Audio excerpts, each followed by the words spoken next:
Goeiedag almal, dit is Werner van die Katholieke Netwerk Suid-Afrika. Vandag kyk ons na vrae 18 tot 20 van die kompendium van die Katekismus van die Katholieke Kerk. Vraag 18. Waarom leer die Heilige Skrif die waarheid? Omdat God self die outeur van die Heilige Skrif is. Daarom word dit geïnspireerd genoem en leer dit ons sonder dwaling daardie waarhede wat noodsaaklik is vir ons verlossing.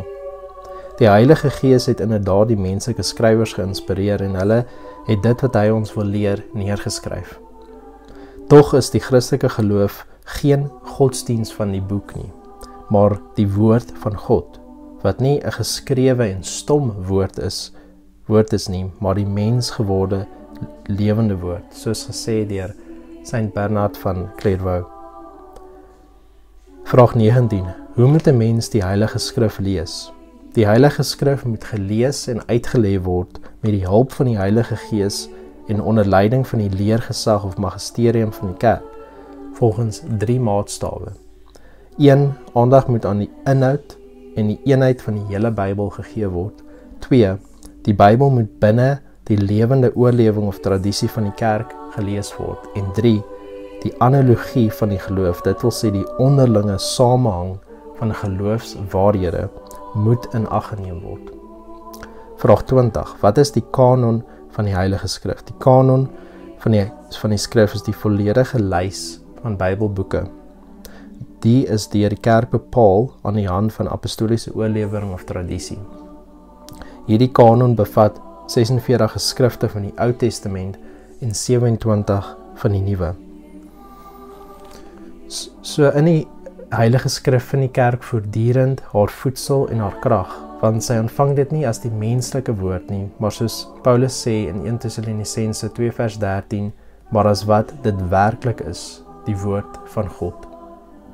In die heilige boeke kom die Vader wat in die hemel is liefdevol om sy kinders te ontmoet en met hulle te praat. Die skrif moet altyd in konteks gelees word, met besondere aandag aan die eenheid wat die Heilige Gees aan die Heilige Skrif verleen binne die lewende tradisie van die kerk, gelei deur die magisterium of leergesag van die kerk en met die fokus op die samehang van geloofswaarhede onderling, met ander woorde nie as losstaande en onverwante inligting of brokkies informasie nie. Ons kan ook sê dat daar 'n letterlike en geestelike interpretasie van die skrif is.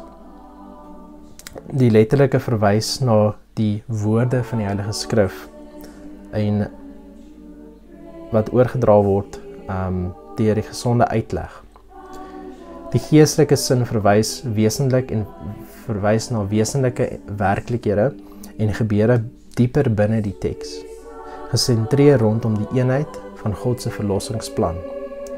Die geestelike sin word verder verdeel in 3 aspekte, in die allegoriese, morele en anagogiese sin.